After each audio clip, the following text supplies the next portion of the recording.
بسم اللہ الرحمن الرحیم۔ دشمن پر فتح پانے کا قرآنی وظیفہ۔ بسم اللہ الرحمن الرحیم۔ ان جعلنا فی اعناقہم اغلالا فہی الی الاذقان فہم مقمحون۔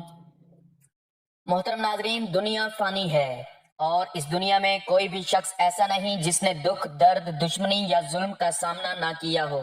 اللہ تعالیٰ نے سورۃ البلد میں فرمایا، لَقَدْ خَلَقْنَا الْإِنسَانَ فِي قَبَدٍ، یقیناً ہم نے انسان کو مشقت میں پیدا کیا ہے، یعنی انسان کی زندگی سراسر آزمائش ہے۔ ان آزمائشوں میں سب سے زیادہ تکلیف دہ آزمائش دشمنی اور ظلم ہے۔ ہر دور میں، ہر قوم میں اور ہر معاشرے میں مظلوم اور ظالم کی کہانی دہرائی جاتی رہی ہے۔ دشمنوں کی چالیں، سازشیں، حسد، جادو، نظر بد اور شر پسندی ایک ایسا المیہ ہے جو ہر انسان کو کسی نہ کسی شکل میں متاثر کرتا ہے۔ اللہ تعالیٰ نے انسان کو اس دنیا میں آزمائش کے لیے بھیجا ہے اور اس آزمائش کی ایک اہم صورت دشمنی، عداوت اور شر ہے۔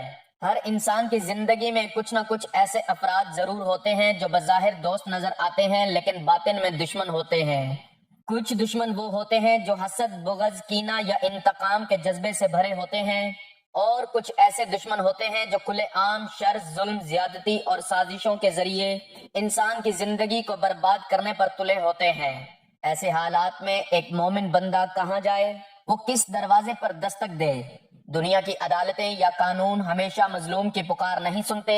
اللہ تعالیٰ کا قرآن وہ دروازہ ہے جو بند نہیں ہوتا۔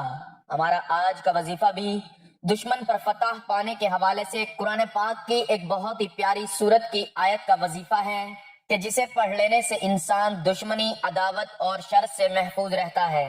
دشمن پر فتح پا جاتا ہے وہ دشمن جو حسد، بغض، کینہ یا انتقام لینے کا جذبہ رکھتا ہے۔ ایسے دشمن پر بندہ مومن قرآن پاک کی اس آیت کا ورد کرنے سے غالب آ جاتا ہے۔ تو قرآن پاک کی اس سورت اور اس سورت کی پیاری سی آیت کے بارے میں جاننے کے لیے گزارش ہے کہ ویڈیو کو آخر تک لازمی دیکھیے گا تاکہ آپ ہر طرح کی دشمنی، عداوت، فساد اور شر سے محفوظ رہ سکیں۔ ناظرین، قرآن صرف الفاظ کا مجموعہ نہیں بلکہ یہ زندہ معجزہ ہے۔ یہ وہ کلام ہے جس میں ہر دور کے انسان کے لیے رہنمائی موجود ہے، چاہے وہ ظلم کا شکار ہو یا مصیبتوں میں گھرا ہو یا دشمنوں سے پریشان۔ قرآن میں ایسے کئی مقامات پر اللہ تعالیٰ نے دشمنوں سے نجات، فتح، کامیابی اور ان کی چالوں سے حفاظت کی ہدایت اور روحانی اصول بیان فرمائے ہیں۔ انہی میں سے ایک عظیم الشان آیت اِنَّا جَعَلْنَا فِي أَعْنَاقِهِمْ أَغْلَالًا بھی ہے، جو روحانی لحاظ سے دشمن کی عقل، آنکھ اور ارادے کو مفلوج کرنے والی آیت کہلائی جا سکتی ہے۔ اِنَّا جَعَلْنَا فِي أَعْنَاقِهِمْ أَغْلَالًا فَهِيَ إِلَى الْأَذْقَانِ فَهُمْ مُقْمَحُونَ۔ یہ ایک نہایت طاقتور اور با اثر آیت ہے جس میں اللہ تعالیٰ کی طرف سے دشمنوں پر بندش، ان کے ارادوں کی ناکامی اور ان کے اعمال پر زنجیروں کی طرح گرفت کا اعلان ہے۔ یہ آیت سورۃ یاسین کی ابتدائی آیات میں سے ہے جسے قرآن کا دل کہا گیا ہے۔ یہ آیت نہ صرف کلام کی بلاغت کا شاہکار ہے بلکہ اس کا روحانی اثر بھی ہے، بے حد طاقتور اور حیرت انگیز ہے۔ اللہ تعالیٰ نے فرمایا کہ ہم نے ان کی گردنوں میں طوق ڈال دیے ہیں جو ٹھوڑیوں تک جا پہنچے ہیں، بس وہ سر اٹھائے کھڑے رہ گئے ہیں، یعنی بے بس ہیں، حرکت کرنے سے قاصر ہیں۔ یہ آیت ان دشمنوں کے لیے ہے جو ہٹ دھرمی، ضد، شر اور ظلم پر قائم رہتے ہیں۔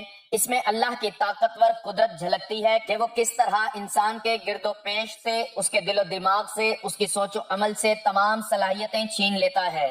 یہ آیت دشمن پر ایسی گرفت بناتی ہے کہ وہ نہ کچھ دیکھ پاتا ہے، نہ سمجھ پاتا ہے اور نہ ہی کوئی چال کامیاب ہوتی ہے۔ وہ ظاہری طور پر چلتا پھرتا تو نظر آتا ہے لیکن اندر سے وہ قید ہو چکا ہوتا ہے۔ ایسے دشمنوں پر اگر یہ آیت خلوص نیت، تقوی اور یقین کے ساتھ پڑھ لی جائے تو وہ دشمن اپنی ہی چال میں الجھ کر رہ جاتا ہے، اس کی زبان بند ہو جاتی ہے، اس کی عقل معطل ہو جاتی ہے اور وہ ظاہری طور پر مضبوط ہوتے ہوئے بھی روحانی شکست سے دوچار ہو جاتا ہے۔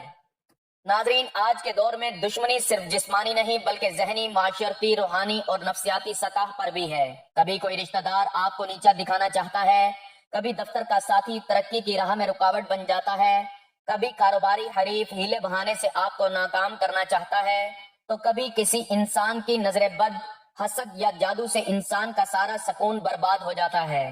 ایسے میں جب انسان ظاہری اسباب سے مایوس ہو جاتا ہے تو ایک مومن کے پاس اللہ کے کلام کا راستہ ہوتا ہے جو ہر دروازہ کھولنے والا، ہر بندش کو ختم کرنے والا اور ہر دشمن پر غالب آنے والا ہے۔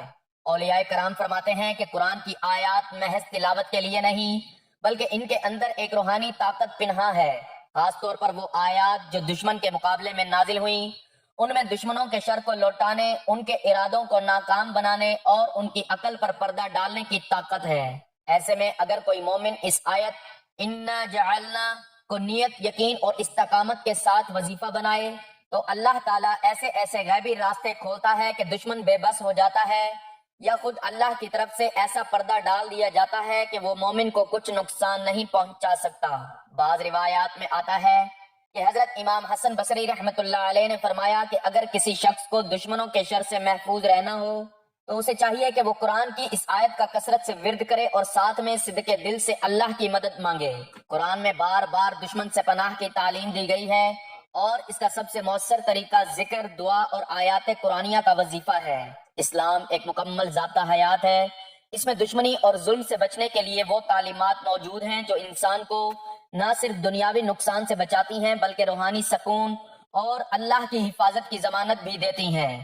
تو ناظرین، آج ہم جس آیت کو اپنا روحانی ہتھیار بنانے جا رہے ہیں وہ اللہ کے کلام کا وہ حصہ ہے جس میں دشمن کی گردن میں غیبی زنجیر ڈال دی جاتی ہے، اس کے افکار کو روکا جاتا ہے اور اس کی زبان کو بے اثر کر دیا جاتا ہے۔ یہ آیت صرف دشمنوں کے خلاف دفاعی ڈھال نہیں بلکہ فتح کا راستہ بھی ہے۔ یہاں پر ہمیں ایک اہم بات یاد رکھنی چاہیے کہ قرآن کا وظیفہ صرف ان لوگوں کے لیے مؤثر ہے جو سچے دل سے اللہ پر یقین رکھتے ہیں، جھوٹ، فریب اور ظلم سے دور ہوتے ہیں اور اپنی نیت کو خالص رکھتے ہیں۔ اگر کوئی شخص خود ظالم ہو اور چاہے کہ قرآن سے دشمن کو نیچا دکھائے تو یاد رکھیے کہ اللہ کی مدد ظالم کے ساتھ نہیں بلکہ مظلوم کے ساتھ ہوتی ہے۔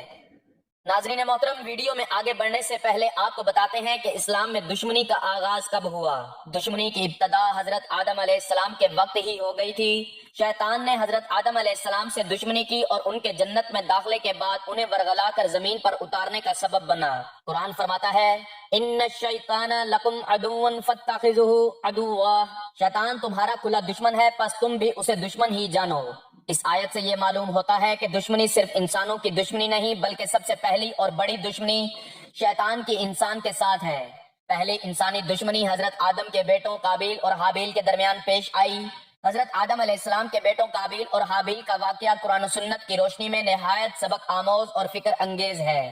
اس واقعے کو قرآن مجید میں سورۃ المائدہ آیات 27 تا 31 میں بیان کیا گیا ہے اور یہ واقعہ انسانی تاریخ کا پہلا قتل، پہلا ظلم اور پہلی دشمنی ہے کہ جب حضرت آدم علیہ السلام اور حضرت حوا علیہ السلام کو اللہ تعالیٰ نے جنت سے زمین پر اتارا تو ان کے ہاں اولاد ہونے لگی۔ اللہ تعالیٰ کے حکم کے مطابق ہر بار حضرت حوا کے بطن سے ایک لڑکا اور ایک لڑکی پیدا ہوتے۔ جب ان کی اولاد جوان ہونے لگی تو اللہ تعالیٰ کا حکم تھا کہ ایک لڑکے کی شادی دوسرے حمل سے پیدا ہونے والی لڑکی سے کی جائے، یعنی حقیقی بہن بھائی آپس میں نکاح نہ کریں بلکہ دوسری جوڑی سے نکاح کیا جائے۔ ایسے ہی حضرت آدم علیہ السلام کے دو بیٹے قابیل اور حابیل تھے۔ قابیل زراعت کرتا تھا اور حابیل جانور پالتا تھا۔ حضرت آدم علیہ السلام نے اللہ کے حکم سے قابیل کا نکاح حابیل کی جڑواں بہن سے اور حابیل کا نکاح قابیل کی جڑواں بہن سے کرنا چاہا، مگر قابیل کو یہ بات گوارا نہ ہوئی کیونکہ اس کی اپنی جڑواں بہن بہت زیادہ خوبصورت تھی اور وہ اسی سے نکاح کرنا چاہتا تھا۔ حضرت آدم علیہ السلام نے اس جھگڑے کا فیصلہ کیا، فرمایا کہ دونوں بھائی اللہ تعالیٰ کی بارگاہ میں قربانی پیش کریں، جس کی قربانی اللہ قبول فرما لے وہی اس لڑکی سے نکاح کرے گا۔ لہٰذا دونوں بھائیوں نے اپنی اپنی قربانی پیش کی۔ حابیل نے دل کی نیت سے اللہ کی رضا کے لیے اپنے بہترین جانوروں میں سے ایک فربا اور خوبصورت دمبا ذبح کیا۔ قابیل نے غصے اور ریاکاری کے ساتھ کھیتی میں سے سب سے کمزور اور ناقص اناج نکالا اور بطور قربانی پیش کیا۔ اس زمانے میں قربانی کی قبولیت کا طریقہ یہ تھا کہ آسمان سے ایک آگ آتی اور قبول شدہ قربانی کو جلا دیتی۔ چنانچہ اللہ تعالیٰ نے حابیل کی قربانی قبول فرما لی اور آگ آ کر اسے لے گئی، مگر قابیل کی قربانی کو اللہ نے رد فرما دیا اور آگ نہ آئی۔ قربانی کی قبولیت سے قابیل کے اندر حسد کی آگ بھڑک اٹھی۔ اس نے نہ صرف قربانی کے رد کیے جانے پر ناراضگی ظاہر کی بلکہ اپنے بھائی حابیل سے حسد کرتے ہوئے اسے قتل کی دھمکی دے دی۔ قرآن مجید اس بات کو یوں بیان کرتا ہے کہ جب دونوں نے قربانی پیش کی تو ایک کی قربانی قبول کی گئی اور دوسرے کی نہ کی گئی۔ اس نے کہا میں تجھے ضرور قتل کر دوں گا، دوسرے نے کہا اللہ صرف متقی لوگوں کی قربانی قبول کرتا ہے۔ حابیل نے نرمی سے اور اللہ کے خوف کے ساتھ قابیل کو سمجھانے کی کوشش کی، اگر تو مجھے قتل کرنے کے لیے ہاتھ بڑھائے گا تو میں تجھے قتل کرنے کے لیے ہاتھ نہیں اٹھاؤں گا، کیونکہ میں رب العالمین سے ڈرتا ہوں۔ مگر قابیل کے دل میں حسد، تکبر اور غصہ بڑھتا گیا اور اس نے ایک رات موقع پا کر اپنے بھائی حابیل کو قتل کر دیا۔ یہ انسانی تاریخ کا پہلا قتل اور سب سے پہلا ظلم تھا جو ایک بھائی نے دوسرے بھائی پر کیا۔ جب قابیل نے حابیل کو قتل کیا تو وہ حیران اور پریشان ہو گیا کہ اب لاش کا کیا کیا جائے۔ وہ کئی گھنٹوں شاید دنوں تک لاش کو اٹھائے پھرتا رہا۔ تب اللہ تعالیٰ نے اس کی رہنمائی کے لیے ایک غیر معمولی منظر دکھایا۔ اللہ تعالیٰ نے 2 کوے بھیجے، ایک کوا دوسرے کو قتل کرتا ہے، پھر اپنے پنجوں سے زمین کھود کر لاش کو دفن کرتا ہے۔ قابیل نے یہ منظر دیکھا تو اپنے سر پر ہاتھ مارنے لگا۔ افسوس، کیا میں اس کوے جیسا بھی نہ بن سکا کہ اپنے بھائی کی لاش کو زمین میں دفن کر دیتا۔ چنانچہ اس نے اسی طرح اپنے بھائی کی لاش کو دفن کیا اور دنیا میں سب سے پہلی قبر بنی۔ ناظرین، اس واقعے سے انسانی دشمنی کے کئی اسباق ظاہر ہوتے ہیں، جس میں پہلے نمبر پر آتا ہے کہ حسد انسان کو تباہ کرتا ہے۔ قابیل نے حسد کے باعث ایسا ظلم کیا جس کا بوجھ آج بھی اس کی گردن پر ہے۔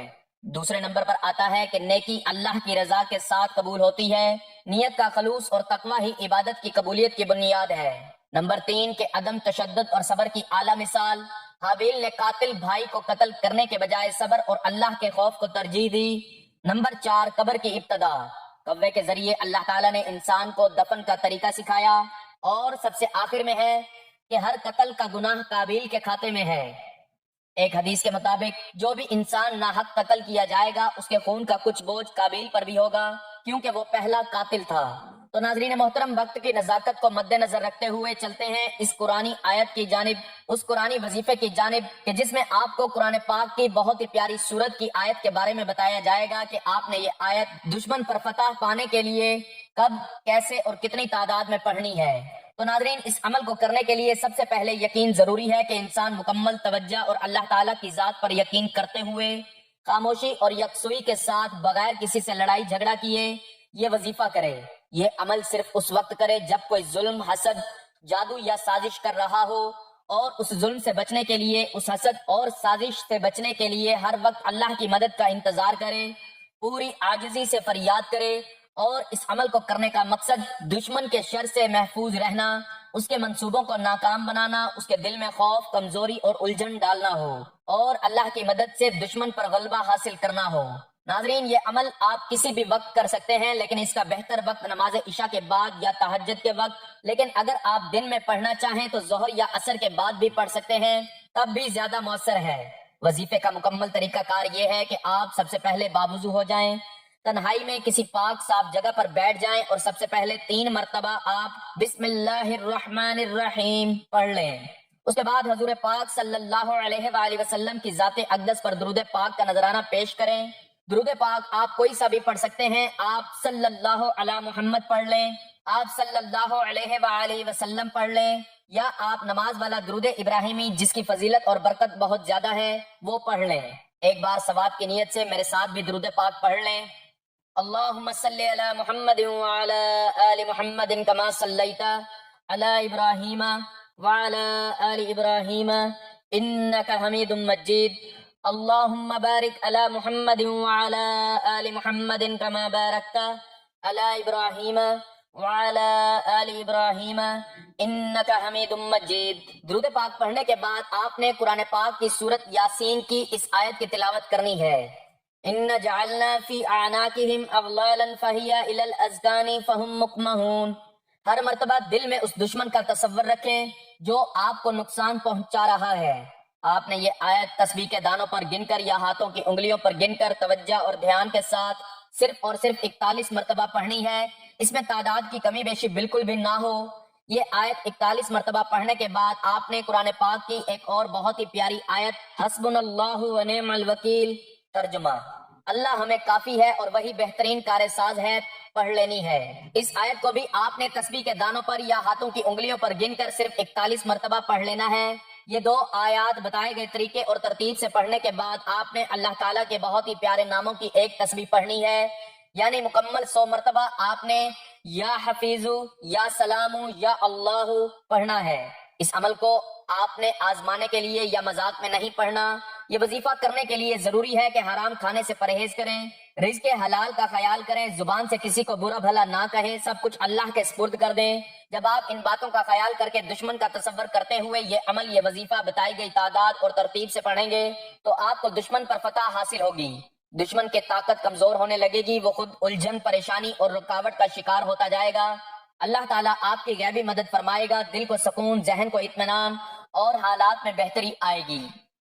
ناظرین، جب ظلم حد سے بڑھ جائے، جب دشمن طاقتور ہو، جب نجات کے راستے بند دکھائی دیں، تب قرآن مجید وہ سہارا ہے جو دل کو بھی تھامتا ہے اور دشمن کے دل پر بھی اثر کرتا ہے۔ وَنُنَزِّلُ مِنَ الْقُرْآنِ مَا هُوَ شِفَاءٌ وَرَحْمَةٌ لِّلْمُؤْمِنِينَ، اور ہم قرآن میں وہ کچھ نازل کرتے ہیں جو مومنوں کے لیے شفا اور رحمت ہے۔ قرآن کے ذریعے دعا مانگنا، تلاوت سے نور حاصل کرنا اور آیات حفاظت پڑھنا مومن کا سب سے طاقتور ہتھیار ہے۔ قرآن فرماتا ہے، برائی کو اس بھلائی سے دفع کرو جو سب سے بہتر ہو، پھر وہی شخص جس سے تمہیں دشمنی تھی ایسا ہو جائے گا جیسے گہرا دوست۔ یعنی دشمن کا اصل توڑ حسن اخلاق، صبر اور دعا ہے۔ ناظرین، آیات مکمل بتائے گئے طریقے اور ترتیب سے پڑھنے کے بعد اور اللہ تعالیٰ کے ناموں کی تسبیح کرنے کے بعد آپ نے آخر میں اتنا ہی درود پاک پڑھنا ہے جتنا وظیفہ شروع کرنے سے پہلے پڑھا تھا، اور پھر اللہ تعالیٰ سے دعا کرنی ہے کہ یا اللہ، میرے دشمن کے ارادے توڑ دے، اس کی زبان بند کر دے، اس کے شر کو مجھ سے دور فرما اور مجھے اس پر فتح عطا فرما۔ جیسے تو نے موسیٰ علیہ السلام کو فرعون پر غلبہ دیا، ویسے ہی مجھے اپنے دشمنوں پر غلبہ عطا فرما۔ دنیا کی ہر طاقت ایک حد تک ساتھ دیتی ہے، مگر اللہ کی پناہ ہر حد سے بالا تر ہے۔ جب بندہ اللہ کے دامن میں آ جاتا ہے تو دشمن کا شر خود بخود ٹوٹ جاتا ہے۔ قرآن و سنت کی تعلیمات پر عمل، وظائف، اذکار اور دعاؤں کو اپنانا دشمنی اور ظلم کے خلاف ایک مضبوط روحانی قلعہ ہے۔ اسلام ہمیں سکھاتا ہے کہ دشمن کو شکست دینے کے لیے صرف ظاہری وسائل کافی نہیں، بلکہ اللہ کی مدد، اولیاء کی دعائیں، قرآن کی تلاوت، اذکار کی طاقت اور ایمان کی روشنی وہ اصل اسلحے ہیں جو دشمن کو عاجز کر دیتے ہیں۔ تو اللہ تعالیٰ سے دعا ہے کہ اللہ تعالیٰ ہم سب کو شیاطین کے شر اور دشمن کے وار سے ہمیشہ محفوظ فرمائے، دشمن کے ارادوں کو نیست و نابود فرما کر ہمیں اس پر فتح نصیب فرمائے، آمین۔ میرا سنانا اور آپ کا سننا اپنی بارگاہ میں قبول و منظور فرمائے، آمین یا رب العالمین۔ ناظرین، گزارش ہے کہ اللہ تعالیٰ کے 99 ناموں میں سے کوئی ایک نام لکھ کر کمنٹس میں ضرور شیئر کریں۔ اللہ تعالیٰ ہم سب کا حامی و ناصر ہو، آمین، جزاک اللہ۔